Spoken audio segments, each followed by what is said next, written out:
estaba viendo que la mayoría son mujeres. Y eso me hizo acordar de yo hace muchos años, no me gusta decirlo, pero hace como 30 años, para ver, unos 24, 25 años, estuve en un entrenamiento misionero, en el tiempo que Dios me estaba llamando al ministerio, estaba yo en esa lucha. Y recuerdo que ese era un entrenamiento donde los hermanos coreanos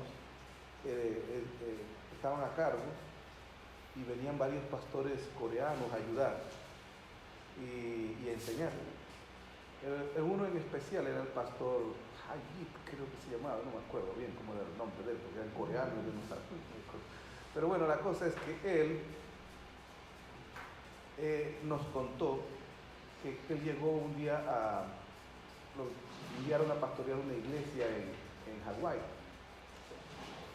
Pero en Hawái, en esa iglesia, cuando él llegó, todas eran mujeres. Y la mayoría eran mujeres que no hablaban bien el inglés porque eran esposas de militares norteamericanos que estaban en la base o que estaban allí en esa área en Hawái, que hay bases militares grandes, y ellas eran mujeres militares coreanas y entonces iban a una iglesia coreana cristiana.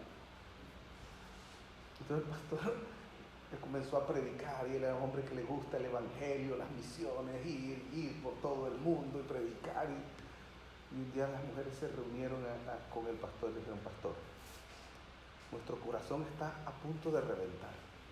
Usted predica de esto, pero nosotros somos mujeres coreanas, no hablamos bien el inglés, estamos aquí en un lugar que no es nuestra nación propiamente, y encima de eso tenemos esposos, nosotros no podemos irnos para otro lado, y entonces, ¿qué hacemos? Dice el pastor, como esa respuesta pastoral que es la respuesta para todo: hermanas, oremos. Pero en ese momento llegó la idea de entrenar líderes para las misiones y para las obras en Latinoamérica. Entonces el pastor le contó esto a las hermanas, y eran un grupo pequeño, no era un grupo muy grande, esposa de militares, tenían su vida y eso. Entonces, ¿qué hicieron estas hermanas? Dijeron: nosotros no podemos ir, pero podemos ayudar a los que van. ¿Cómo lo vamos a hacer? Entonces, cada una de las hermanas se consiguió un trabajo de medio tiempo, de algunas horas durante la mañana, mientras sus hijos estaban en la escuela. Ellos iban hacia el trabajo y el dinero íntegro que ganaban lo daban a la obra misionera. Cuando yo estaba en el entrenamiento misionero, este pastor llegó y le dijo al director, pues se hacían entrenamientos que eran intensivos de 3 meses, y él dice: si tú haces un entrenamiento al año, yo te doy $20,000. Si tú haces 2 entrenamientos al año, te doy $40,000. Si haces 3 entrenamientos al año, te doy $60,000. Y ayuda, ¿no?, por cada entrenamiento. Entonces yo le pregunté: ¿cómo? Porque en ese momento le pregunté: ¿cuán grande es vuestra iglesia? Dice: no, somos como 25 mujeres en la iglesia, mi esposa y yo. Era impresionante el compromiso, el entendimiento, el compromiso, el enfoque que esa iglesia tenía. Y quería compartirles esto porque ustedes pensarán: ¿qué hacemos nosotros por el Señor? ¿Cuál es nuestro papel? Oren, hermanos, y comiencen, hermanas, y comiencen a hacer algo, y Dios les va a guiar. No sabemos nosotros lo poderoso que podemos ser en las manos de Dios. Estuvimos viendo la vez pasada que estuve aquí el libro de 1 Tesalonicenses, el capítulo 1. Y en el capítulo 1 hablamos en especial de lo que vimos que Pablo transmite, es la idea de conversión, de ser convertido. ¿Ya? Y en especial el versículo 9 dice, capítulo 1, versículo 9: porque ellos mismos cuentan de nosotros, de la manera en que nos recibisteis y cómo os convertisteis de los ídolos a Dios, para servir al Dios vivo y verdadero. Para servir al Dios vivo y verdadero. La idea de servir es cambiar toda mi vida para vivirla de acuerdo a los principios de Dios, cristiano, pero también para que el resto de mi vida sea para que la voluntad de Dios se cumpla. Las dos cosas son muy importantes ahí. Y esa conversión es algo que inició en un momento, pero que me lleva hasta el último día de mi vida. La conversión no es algo de un momento ya, o de haber algunos un día sí y un día no, o de los domingos, o los días de culto, no. En todo momento. Bien, pero entonces Pablo les recuerda su conversión, Pablo les habla de su conversión, les reconoce esa conversión a los tesalonicenses, pero en el segundo capítulo Pablo da un paso más allá.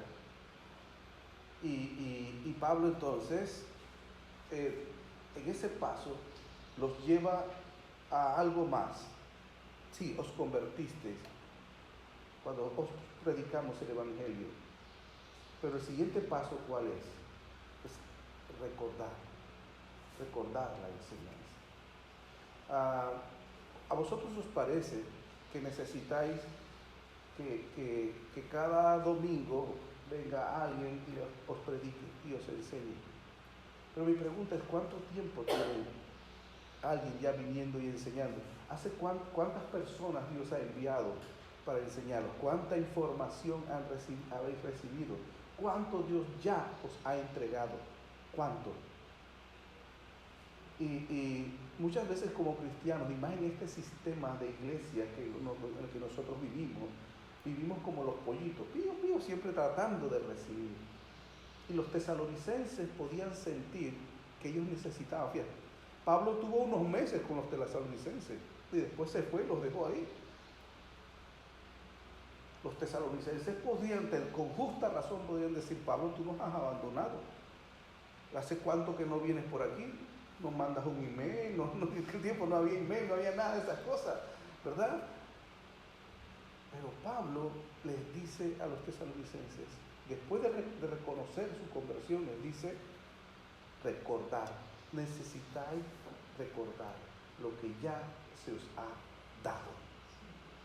Vamos a leer conmigo Tesalonicenses 1 y vamos a leer desde 2 hasta el capítulo, hasta el versículo 12. ¿Sí?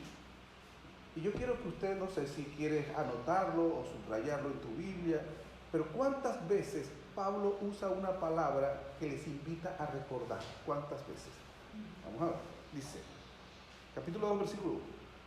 Porque vosotros mismos sabéis, ya lo tienen, sabéis, hermano, que nuestra visita a vosotros no resultó vana, pues habiendo antes padecido y sido ultrajados en Filipo, como sabéis, nuevamente, o sea, no es algo que había que decirlo, ya lo sabían, tuvimos denuedo en nuestro Dios para anunciaros el Evangelio de Dios en medio de gran oposición.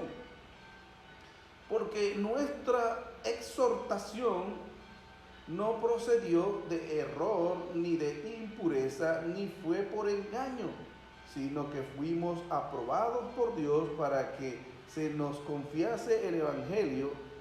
Así hablamos, no como para agradar a los hombres, sino a Dios, que prueba nuestros corazones.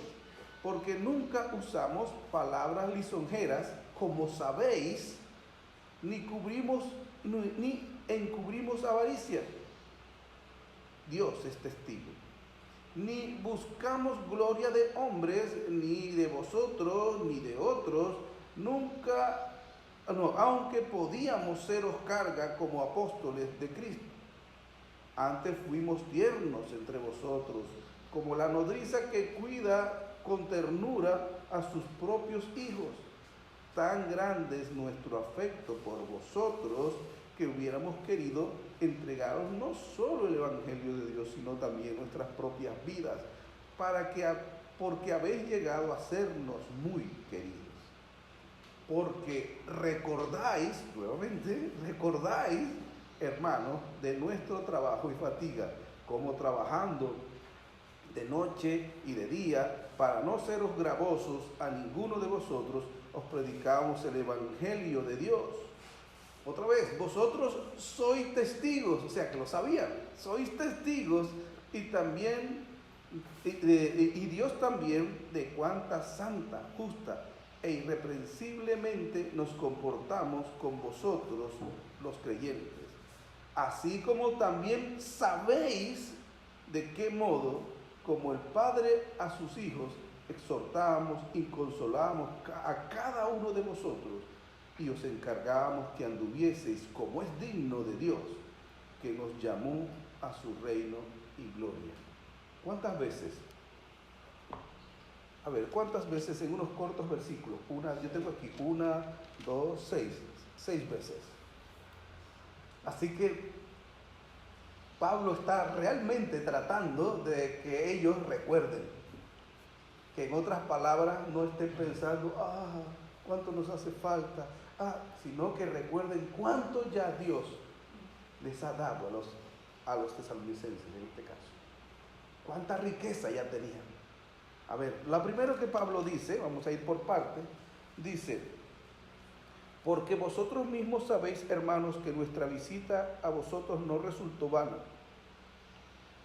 pues habiendo sido ultrajados, habiendo padecido antes y sido ultrajados en Filipos, lo primero, que el Evangelio llegara a ellos no fue fácil. Hubo que pagar un precio. Para que el Evangelio del Señor llegue a cualquier lugar, alguien tiene que pagar un precio. Y mi pregunta es, ¿quiénes han pagado el precio para que el Evangelio llegue a Algeciras? Nosotros hemos pagado un precio. Vinimos de Madrid, mi familia y mis hermanas que eran solteras cuando venían de venir. Y sí que el Señor nos llamó para venir y aquí se estableció una iglesia importante. Dejamos nuestro trabajo y dejamos nuestra casa y nuestra familia. Y vinimos de aquí, nos hemos quedado. Demasiado gracias. Qué bueno, excelente. El Señor dio mucho fruto. Andando el tiempo hubo problemas, pero dio fruto. Vamos a ver, ¿dónde está la iglesia de Tesalónica ahora mismo? Esta iglesia de la que Pablo escribe y escribe maravilla, esta carta es preciosa. Sí. Yo quisiera que Pablo hable de mí, de mi iglesia, de nuestra iglesia, hable de esta manera. ¿Dónde está esa iglesia ahora?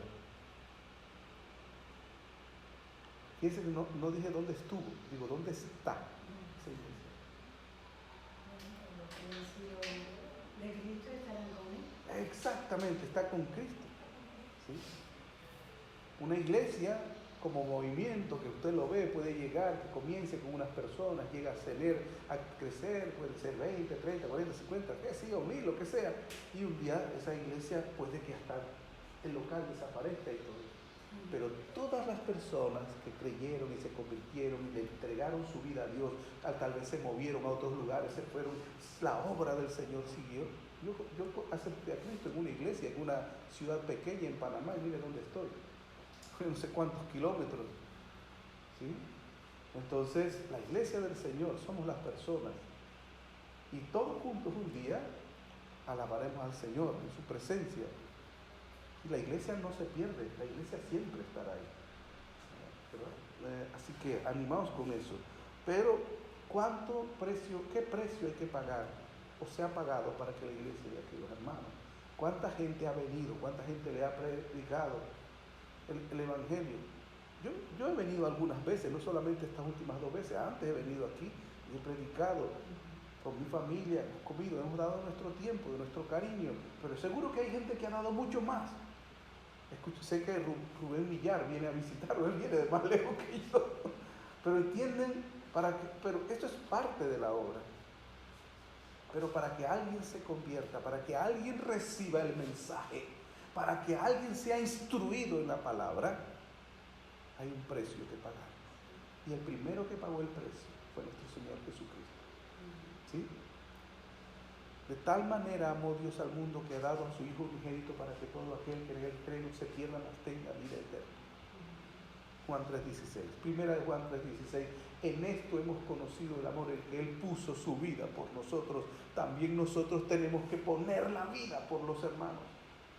La iglesia no avanza por accidente, sino intencionalmente, por un Dios y una iglesia comprometida con su obra. Entonces, lo primero que hay que recordar es que nosotros recibimos un evangelio como un costo en la cruz del Calvario y en la vida de personas que Dios ha invertido en nosotros. Y Dios es el que cosecha donde no sembró, dice la Biblia. Así que si sembró en nosotros, Él quiere cosechar. Él quiere que dé fruto a 100 por uno. ¿Cuál va a ser nuestro fruto? ¿Cuál es nuestro fruto hoy? Eso nos tiene que retar a nosotros. Lo segundo, dice, versículo 2, pues habiendo padecido y sido ultrajados en Filipos, como sabéis, tuvimos de nuevo en nuestro Dios para anunciaros el evangelio de Dios en medio de gran oposición. Porque nuestra exhortación no procedió de error, ni de impureza, ni de engaño, sino según fuimos aprobados por Dios para que nos confiase el evangelio, y así hablamos, no como para agradar a hombres, sino a Dios, que prueba nuestros corazones. Lo segundo que Pablo le dice que recuerde a los tesalonicenses es que el evangelio no es para agradar a hombres. Este no es un trabajo para los hombres, no es el proyecto de la iglesia de Algeciras, no es el proyecto de la FIEIDE, no es el proyecto de hombres, ni de Comiván, ni ninguna organización humana. Este es el proyecto de Dios, este es el plan de Dios. Y tú y yo tenemos un privilegio de formar parte de él. Cada día de nuestra vida, como iglesia en este mundo, como cristiano y parte de una iglesia en este mundo, formamos parte de algo maravilloso y grande, que nace en la mente de Dios y no en la mente de ningún hombre. Por tanto, es puro, es maravilloso, es glorioso. Seguro que hay hombres que meten su mano y su cuchara ahí, dicen en mi pueblo, ¿no? Y enturbian ciertas cosas, porque los seres humanos somos ahí así. Pero si nosotros, como dice Asaf en el Salmo 73, entrando en la presencia de Dios, en el santuario de Dios, dice, vi las cosas claras. Si buscamos a Dios de corazón, si nos vamos a su palabra, sino como congregación, como iglesia, y buscamos su voluntad, la encontramos, porque el Espíritu Santo de Dios nos guía a esa verdad. Entonces, la cuestión es que este plan no es un plan de hombres. Por tanto, ¿recuerdan a Gamaliel? Gamaliel, cuando querían agarrar a los apóstoles y que los tenían presos, y Gamaliel dijo, tengan cuidado, porque antes se levantó fulano y se acabó, los mataron y se acabó. Pero si esto es de Dios, nadie lo puede parar. Si esto es de Dios, nadie lo puede parar. Y mi pregunta para ustedes no es cuál es, qué ustedes desean hacer en Algeciras. Nuestra pregunta es, Señor, ¿cuál es tu voluntad para Algeciras? ¿Cuál es tu voluntad para este pueblo? Abre nuestros entendimientos, abre nuestra mente. ¿Cuál es tu voluntad? Porque es un plan que comienza en la mente de Dios. Y Pablo dice, mis palabras y todo lo que yo anuncié, no sé cuánto enseñó Pablo, porque aquí no los dice todo lo que le enseñó, solo les recuerda que sí les enseñó cosas, pero no sé todo lo que enseñó, pero lo que sí él dice, que todo lo que les ha enseñado es puro y viene de Dios. Y ese no cambia, ¿sí? Es el mismo, poderoso y santo siempre. Eso es lo segundo que dice Pablo. Y lo tercero dice, porque nunca usamos de palabras lisonjeras, como sabéis, ni encubrimos avaricia, Dios es testigo, ni buscamos gloria de hombres, ni de vosotros, ni de otros, aunque podíamos seros carga como apóstoles de Cristo. Bien. Todas las cosas que Pablo narra ahí, fíjense que la iglesia estaban comenzando. Una de las primeras iglesias, la iglesia tesalónica, es una iglesia que todavía no estaba en el proceso de establecerse como iglesia. Y Pablo les dice que había algunos problemas que el hombre podía introducir. ¿Cuáles eran esos problemas que el hombre podía introducir? A ver, claro que en nuestras iglesias eso ya no se ve, gracias a Dios, dice, porque nunca usamos palabras lisonjeras. Llega y digo, oh hermano, qué belleza de iglesia, qué maravillosos hermanos sois vosotros, y aquí comienzo a adularlos y todo, endulzarles el oído, ponerme como un pastor que viene y, ay sí hermano, los quiero mucho, y todas esas cosas, ¿no? Palabras lisonjeras. Gracias a Dios ya no hay pastores y líderes así, ¿no? Es una ironía, ¿verdad que sí? Hay un grupo ahí en Latinoamérica que le dicen en Panamá, le decían la oración fuerte al Espíritu Santo, y le decía, era el grupo que decían pare de sufrir, eran los cultos. Nosotros decíamos allá, pague por sufrir, porque eran unos extorsionadores de primera, terribles, usureros, ladrones. Que Dios haga justicia con ellos por lo que han enturbiado la fe.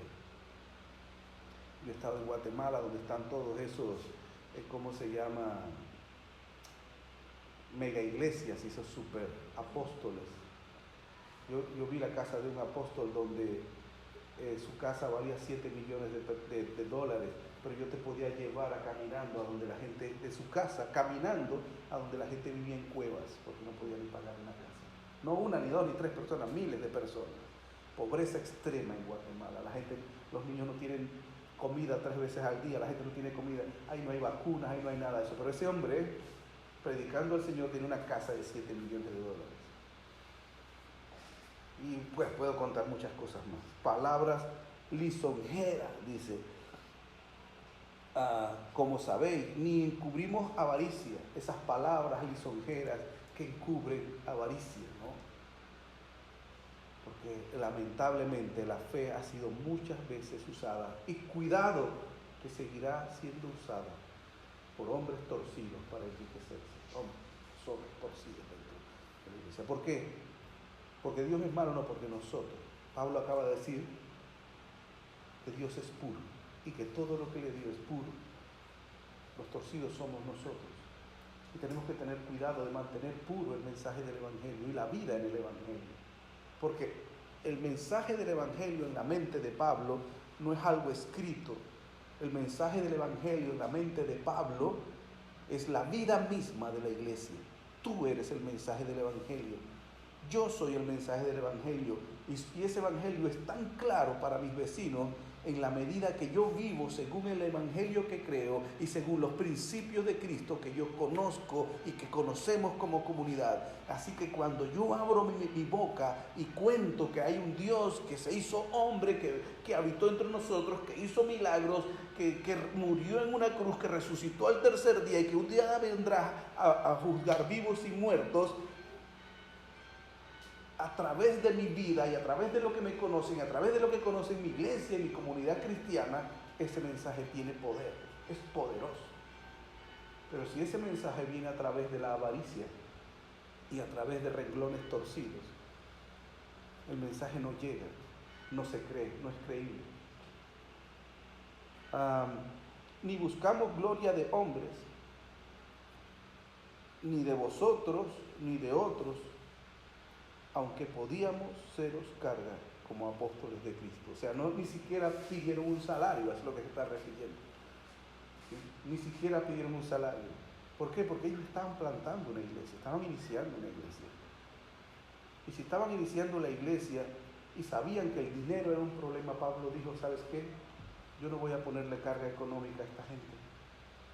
Necesito comida, pero voy a trabajar doble, porque no quiero que la gente aquí, eso sea un obstáculo para que vengan a Cristo. Eso es tremendo, ¿no? Todo lo diferente, todo lo contrario ahora.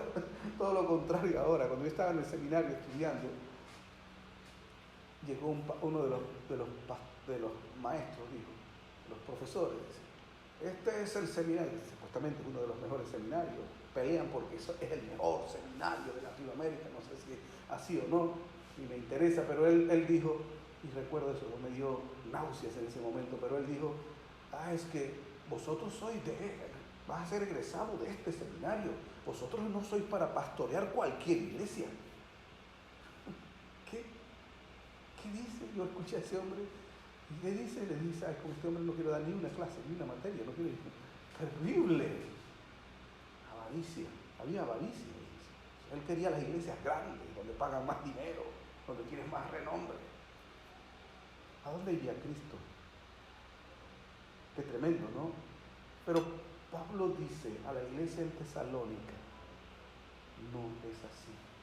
Recordad, por favor, no olvidéis las bases del cristianismo.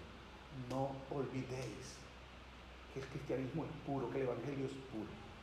Y el estilo de vida de la iglesia y del que predica el evangelio es puro. Y no se está refiriendo a un pastor de una iglesia, se está refiriendo a todos los cristianos dentro de la iglesia. Dice, fíjate cómo lo describe, versículo 7, antes fuimos tiernos entre vosotros. Esa palabra, ternura, es como el abuelo que agarra entre sus brazos al nieto y lo carga y lo besa y siente esa alegría profunda, ¿no? O una madre o un padre en familia, esa familiaridad, cuando tú tienes a esos que quieres tanto, fuimos tiernos, ¿sí? Tiernos. Antes fuimos tiernos, dice, entre vosotros, como la nodriza que cuida con ternura a sus propios hijos, sino no que cuida a los hijos de otros, sino a sus propios hijos, ¿no? Esa ternura, ese cariño, no sé cómo describirlo, pero es, ¿verdad? Ese amor. Pablo dice, ¿cómo se comportó Pablo? Tremendo. Dice, vosotros sois testigos de eso. Vosotros sois testigos de eso. Espero que los hermanos donde he pastoreado me recuerden de esa manera, o por lo menos un poquito así, ¿no? Como la nodriza que cuida con ternura a sus propios hijos. Tan grande es nuestro afecto por vosotros, que hubiéramos querido entregar no solo el Evangelio de Dios, sino también nuestras propias vidas, porque habéis llegado a sernos muy queridos.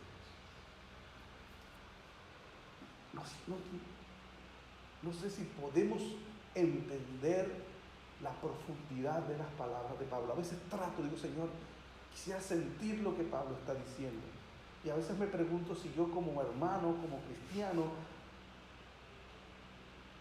soy capaz de sentir por mis hermanos, mis hermanos en la iglesia, lo que Pablo está diciendo aquí.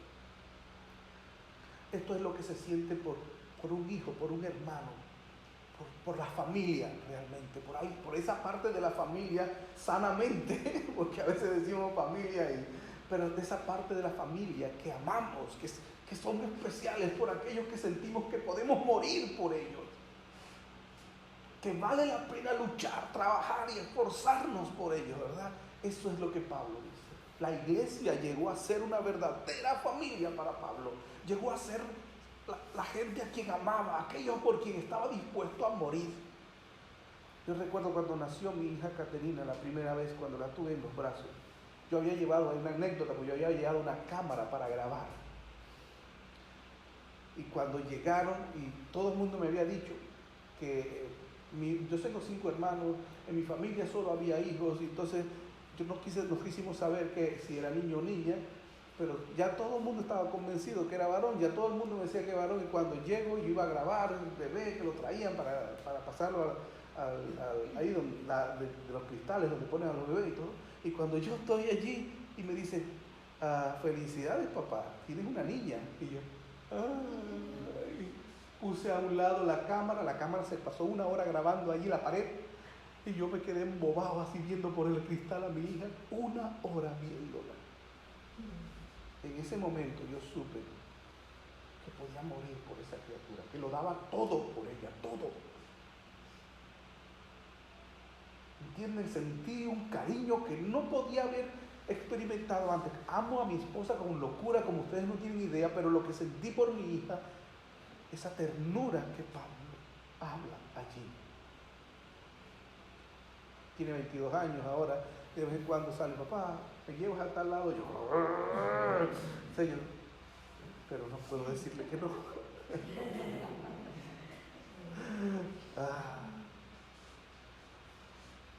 ¿Sí? Ternura. Y Pablo dice eso. Ahora me pregunto, ¿tú sientes eso por tu iglesia? ¿Es tu iglesia familia? ¿Eres capaz de sentir eso por la gente afuera? ¿Me explico? Piensa si como iglesias somos así y tenemos eso uno por nosotros. Dice, en esto conoceráis todos que sois mis discípulos. ¿Quién dijo eso? Jesús. En esto conocerán todos que sois mis discípulos si tuvieseis amor los unos por los otros. Esto es lo que Pablo dice. ¿Y por qué le dice recordar? ¿Por qué le dice recordar? Porque de la manera que yo he tratado, tenéis que trataros entre vosotros. Tenemos que tratarnos nosotros. No hay otra forma de ser iglesia realmente. Recuerden, dice, estas palabras son puras. Recordad cómo Dios ha tratado. Y trataos así.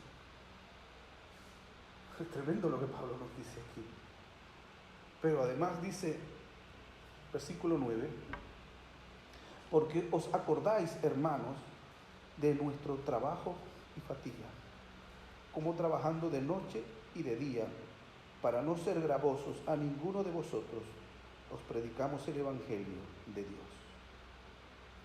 Tremendo. Trabajar. ¿Saben? Una cosa que me duele en la iglesia es cuando hay que hacer cosas, hay que o trabajar, o poner dinero, hacer todo, cosas para que la iglesia, como iglesia entendemos que tenemos que hacer cosas, tenemos que estar juntos y trabajar. Y hay que estar empujando a la gente para que, porque no entienden que hacer cualquier cosa para que el evangelio avance y para que la iglesia brille es un privilegio grande que Dios nos ha dado, ser parte de una familia. Yo a mis hijos los pongo a limpiar la casa, cuando yo soy el que coordino, vamos a limpiar y ahí comienzan, entonces de repente me llego, hijo, es nuestra casa, es nuestro hogar, aquí es donde vivimos, tienes que hacerlo con alegría, es un privilegio tener un hogar, es un privilegio lo que somos. Disfruten mientras limpian, cocinan y hacen para nuestro hogar. Y nosotros preparamos, hoy en la tarde tenemos a las 5:30 la reunión, en nuestra casa se hace una reunión, viene la gente allí, y es un privilegio. Les he enseñado que es un privilegio limpiar y preparar nuestra casa para que la gente venga y comemos juntos y escuchan de la palabra de Dios. Es nuestro privilegio. Y Pablo no lo dice aquí para echárselos en cara, lo que le dice es recordar cómo trabajé.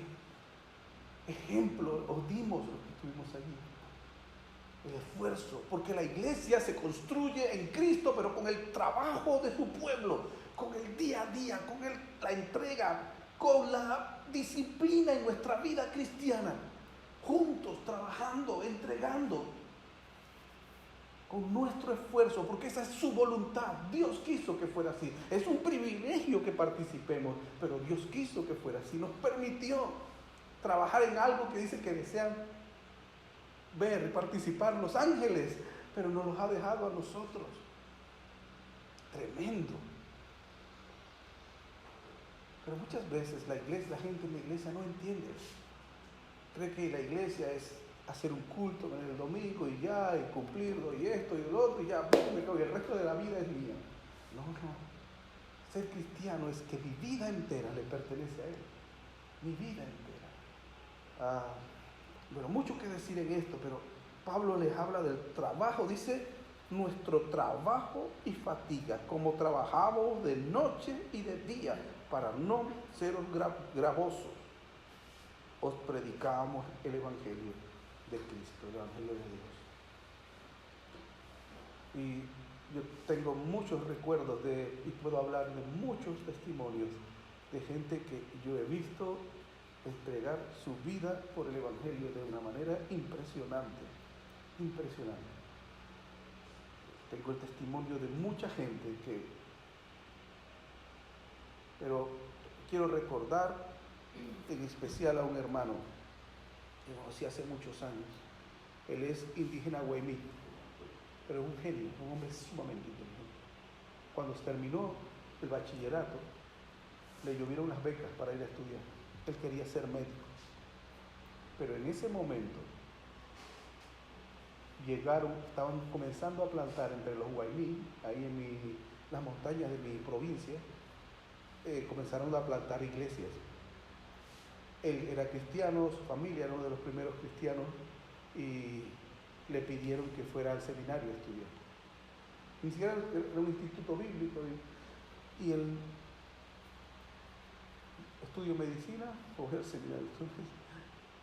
Y orando una noche, él me contó toda la historia, no voy a contar la historia larga, pero él decidió ir al seminario, regresó a su tierra, viviendo en una casa que para ustedes sería, ¿cómo le dicen aquí? Una chabola, su casa es una casa indígena allí en su pueblo que no tiene ninguna comodidad. Cuando yo lo conocí, era ya un pastor respetado dentro de su comunidad. Y la misión cristiana Guaymí La Paz tenía más de 100 iglesias. Pero muchos tuvieron que sacrificarse para que eso fuera así. Y uno de ellos fue él. Amo y respeto a ese hombre. ¿Sí? Porque él hubiera podido estar viviendo en una mansión en la ciudad. Un genio, un hombre muy, muy inteligente. Conversar con él, tú te dabas cuenta, era un hombre sumamente inteligente. Pero entregó su vida a Cristo. Tal vez muchos de los Guaymí no entiendan el sacrificio que este hombre tuvo que hacer, su trabajo, su arduo trabajo. Ni siquiera tenía un coche, tenía ni motocicleta ni nada de eso. Con él recorrí yo montañas que usted no tiene idea. 2-3 días para llegar a un lugar, caminando en la montaña para llegar a donde se había que predicar el Evangelio y discipular a las personas. Pero yo lo hice por unos meses. Él dedicó a eso el resto de su vida. Eso es sacrificio. Eso es trabajo. Asimismo, en España he escuchado muchas historias de gente que ha sacrificado su vida, que ha sacrificado en el Señor, que ha entregado su vida en el Señor, para que muchos conozcan el Evangelio y para que muchos crean. Sé que hay gente, como lo mencionó antes Pablo, pero enfoquémonos en la gente buena, enfoquémonos en los que han hecho bien el trabajo, enfoquémonos en aquellos que Dios ha derramado su espíritu y lo sigue derramando. Los buenos testimonios, los buenos recuerdos, los que construyen realmente la iglesia, porque los hay, y hay muchos. Y el Señor sigue reservándose 7,000 que no doblan sus rodillas a Baal, ¿sí? Que siguen firmes en la pelea, que son honestos, que buscan entregar y vivir para Cristo hasta el último día. Unámonos a ellos. Unámonos a ellos.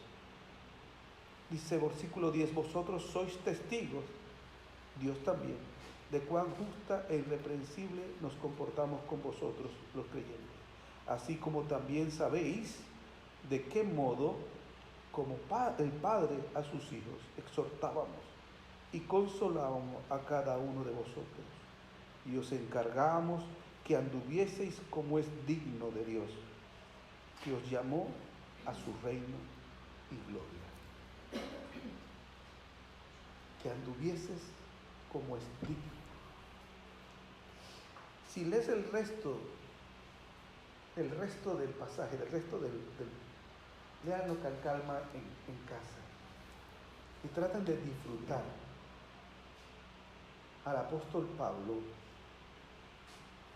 cómo el apóstol Pablo en estos textos dice cómo está saboreando la fe de los tesalonicenses. Como ese padre cuando va a la graduación de su hijo de la universidad o a la boda y los ve a sus hijos realizados, haciendo lo correcto, viviendo lo correcto, En ese momento tú te sientes que todo el esfuerzo valió la pena, ¿verdad que sí? Pues son las palabras que vienen de allí de Pablo. Pero ¿qué está en el corazón de Pablo? ¿Por qué? ¿Por qué está diciendo? ¿Por qué quiere que recuerden?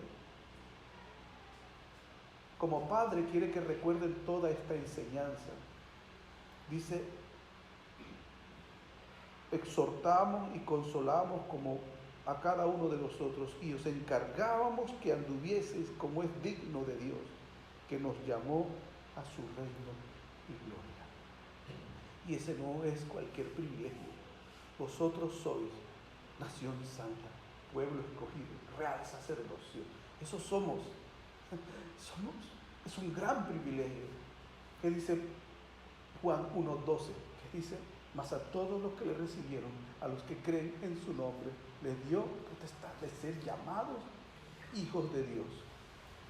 Ese es un tremendo privilegio. Pero el problema no es que se nos predique eso, es que lo entendamos y vivamos con esa dignidad toda nuestra vida, entendiendo lo que somos, lo que en la cruz del Calvario Jesús nos dio y lo que recibimos cuando creímos y cuando se nos predicó. Todo el esfuerzo que Dios ha derramado desde la creación del mundo, la muerte de su Hijo en la cruz, la predicación del Evangelio, todo lo que Dios ha hecho para que hoy nosotros podamos ser llamados hijos de Dios, estemos aquí como hermanos y podamos vivir con esa dignidad. Vivir como es digno. Eso es maravilloso. Y no nos dice individualmente, sino como comunidad, como iglesia. Recuerden, el cristianismo no se puede vivir solo. No existen los llaneros solitarios ni los Superman en el cristianismo. El cristianismo es una cuestión de comunidad, es una cuestión de iglesia. Yo no puedo ser iglesia solo. Yo solo puedo ser cristiano con vosotros y ustedes conmigo. Juntos somos la iglesia del Señor. Yo te necesito a ti y tú me necesitas a mí. Nos necesitamos, hermanos. Somos iglesia juntos. Cuando el cristiano con el individualismo piensa que él por sí solo puede lograr las cosas, se aleja de Dios terriblemente. Aquel Dios que no necesitaba a nadie en este mundo, pero se hizo hombre para acercarnos a Él, a todos nosotros, porque nos ama y nos quiere junto a Él. Cualquier cristiano que piense individualmente del cristianismo y de la iglesia no entiende a Dios ni su corazón, no entiende la cruz del Calvario y no entiende el Evangelio. Que se trata de unir, dice, a todos hacia Él, juntos. Juntos. Y si no, lean Hechos 2 y vean cuántas veces en un corto texto Lucas habla de unidos. Unidos. Y si no, busquen en todo el Nuevo Testamento la idea de unidad, de estar unidos, de ser uno. Es tremendo. Nos nace la pregunta, ¿qué estamos haciendo? ¿Qué estamos haciendo? Y os encargamos que anduvieseis como es digno de Dios, que os llamó a su reino y a su gloria. Como es digno de Dios, que nos llamó a su reino y a su gloria. Hace unos años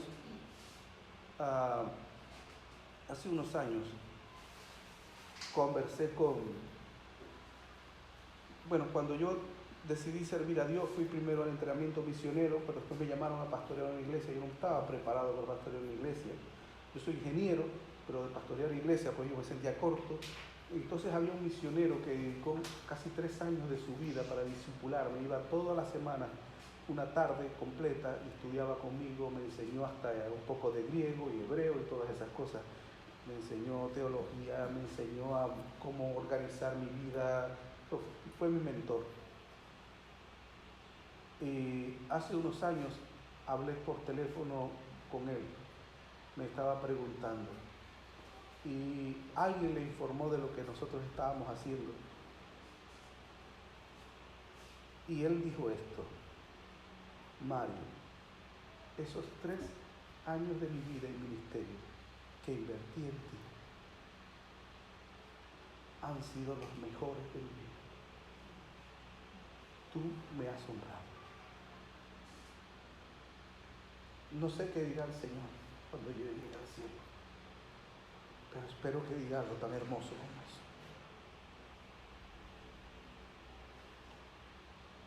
Tenemos que vivir una vida digna, una vida cristiana digna. No es haciendo lo que nos da la gana, sino saber al final de nuestros días que hemos hecho su voluntad, conforme a su voluntad. Que podemos como iglesia pararnos juntos enfrente de Él y decir: Señor, te honramos. Dios no quiere que lo hagamos todo, no, solo Él puede hacerlo. Él quiere que nos paremos firmes en nuestra fe. Él quiere que vivamos nuestra vida cristiana con dignidad y que prediquemos el Evangelio y nos dejemos usar allí donde estamos, conforme a su gracia y a su poder. Que el Señor les bendiga, hermanos. ¿Sí? No olviden todo lo que a Dios os ha dado, todo lo que ha derramado sobre vosotros. Su gracia, su amor, su poder, su cariño, el cariño de tantas personas, el amor de tantas formas. Y que eso los anime y les dé la fuerza para levantarse, para seguir adelante, para echar hasta el último minuto las redes. Y que Dios se glorifique en vosotros. Padre que estás en los cielos, te doy gracias por mis hermanos aquí en Algeciras. Gracias te doy por tu iglesia. Gracias te doy, Señor, por todo lo que tú has hecho en sus vidas, todo lo que has dado a ellos a través de cariño, amor, enseñanza, todo lo que has sembrado, porque lo has hecho por amor, Señor. Permítenos a ellos y a mí entender el privilegio que tenemos de conocerte, el privilegio de haber recibido tanto y la posibilidad hoy de, con todo lo que tenemos, honrarte con nuestras vidas, serte útiles, glorificar tu nombre a través de nuestra vivencia como iglesia, como familia, en Cristo Jesús, nuestro Señor. Amén. Amén.